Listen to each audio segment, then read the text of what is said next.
আজ বানালাম মাটন কষা। মাটনটা আমি ভালো করে হলুদ দিয়ে নুন দিয়ে মাখিয়ে নিলাম সর্ষের তেল দিয়ে। যদিও কিন্তু মাটনটা আমি রান্না করছি না, মাম্মি করছে। মাম্মি মাটনটা মাখাচ্ছে। আজকে আমার মাম্মি রান্না করবে মাটন কষা। মাটন কষাটা ভালো করে, মাটনটা যদি ম্যারিনেট না করি তাহলে টেস্ট আসবে না। তো মাটনটাকে আমার মাম্মি একদম ভালো করে ইন্ডিভিজুয়ালি এক একটা মাংস ভালো করে মাখিয়ে নিল। আলু কাটা নিয়েছে আর পেঁয়াজ আর কাঁচা লঙ্কা কেটে নিয়েছে। এই দেখছেন এখানে আদা রসুন বাটা হচ্ছে, আদা রসুন শুকনো লঙ্কা বাটা।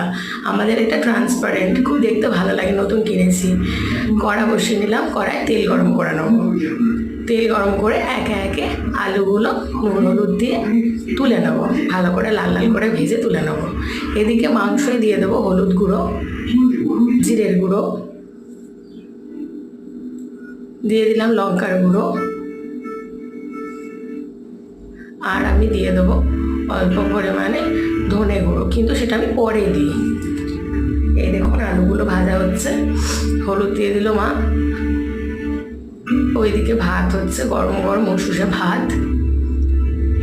মা মাংসটার ওপর দিয়ে দিল আদা রসুন পেস্ট, যে মশলাটা করেছিল সেই মশলাটা। এবারে আদা রসুনটা দিয়ে এই সমস্ত মশলাগুলো দিয়ে মা মাংসটা আবার মাখিয়ে নেবে, ভালো করে মাংসটা আবার মা মাখিয়ে নেবে। মাংসটা মাখিয়ে নিয়ে পেঁয়াজ দিয়ে দিল খানিকটা পেঁয়াজ ভাজবে, পুরো পেঁয়াজটা দেয়নি, খানিকটা মাখালে খানিকটা ভাজবে। দেখুন মাংসটা সুন্দর করে মাখাচ্ছে মা। মাংসটা মাখিয়েছে প্রায় 5-10 মিনিট ধরে, সুন্দর করে মাংসটা মাখিয়ে নেব। দেখো মাংসটা কি সুন্দর কালার এসেছে, দেখতে কতটা ভালো লাগছে। এবারে আলুগুলো কড়া থেকে তুলে নেব। মা আলুগুলো তুলে নিল। এবারে কড়াই দিয়ে দিল মাংস। মাংসটা হচ্ছে, মাংসটা ঢাকা দিয়ে দিয়ে কষানো হচ্ছে। দেখো কতটা তেল ছেড়ে গেছে মাংসটা দেখে, পুরো চর্বিগুলো উপরে হয়ে গেছে। আমরা সিনা খাই, আমরা রানের পিস খাই না। রানটা আমাদের খুব শক্ত লাগে, যদিও সিনাটা আমাদের বারণ, মায়ের কোলেস্ট্রল আছে, ট্রাইগ্লিসারিড আছে, তারপরেও আমরা মাটন খাবো মানে সিনা খাবো। চর্বি খাবো তবে তো জমবে মাটনের স্বাদটা। তো যাই হোক, দেখো পুরো লাল লাল হয়ে গেছে, পুরো লাল তেল উপরে ভাসছে।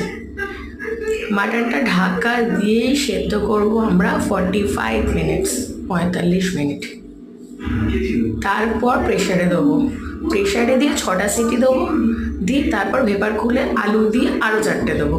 টোটাল আমরা প্রেশারে সিটি দিই 10টা। হাসি পাচ্ছে তো জানি, আপনারা হয়তো একটু শক্ত খান তাই 2-3টে সিটি দেন, আমরা খুব নরম খাই।